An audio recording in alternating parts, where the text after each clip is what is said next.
Today I'm going to show you how to make chocolate fudge cupcakes. For the cupcakes you will need 175 grams of self-raising flour, 150 grams of caster sugar, 2 eggs, 150 milliliters of sunflower oil, 150 milliliters of milk, 2 tablespoons of cocoa powder, 2 tablespoons of golden syrup, and 1 teaspoon of baking powder.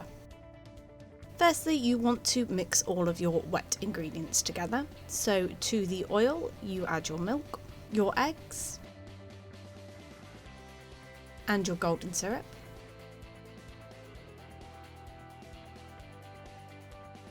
Give it a really good stir until well combined.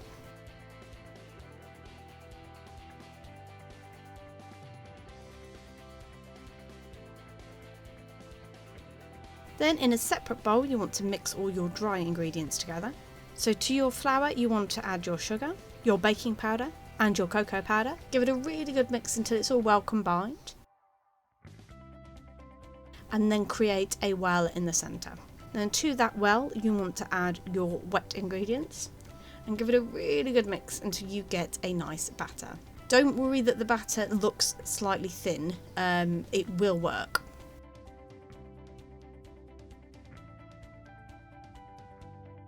Then to a pre-prepared muffin tin with muffin cases, you want to add your batter to each muffin case.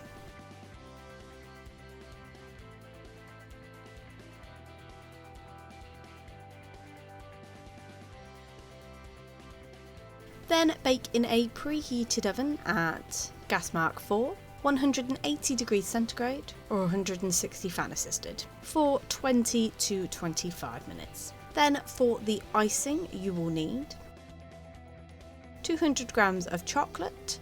You can use any chocolate you want. I've actually used a mix of milk and white, but you can use just milk, you can use dark, you can use white, whichever one you want.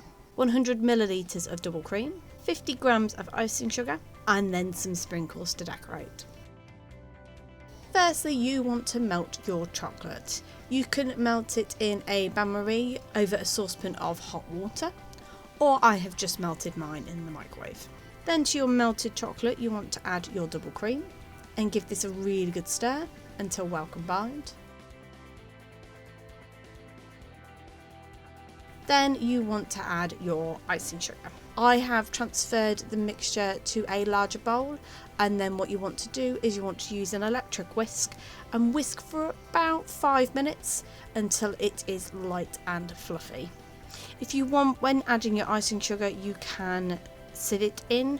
I personally don't, because I know I'm going to be whisking it, so I know it will combine in the end, but it's completely up to you. Then you want to top each of your cupcakes with your icing, and then sprinkle with your sprinkles. And there you have it. That's how you make chocolate fudge cupcakes.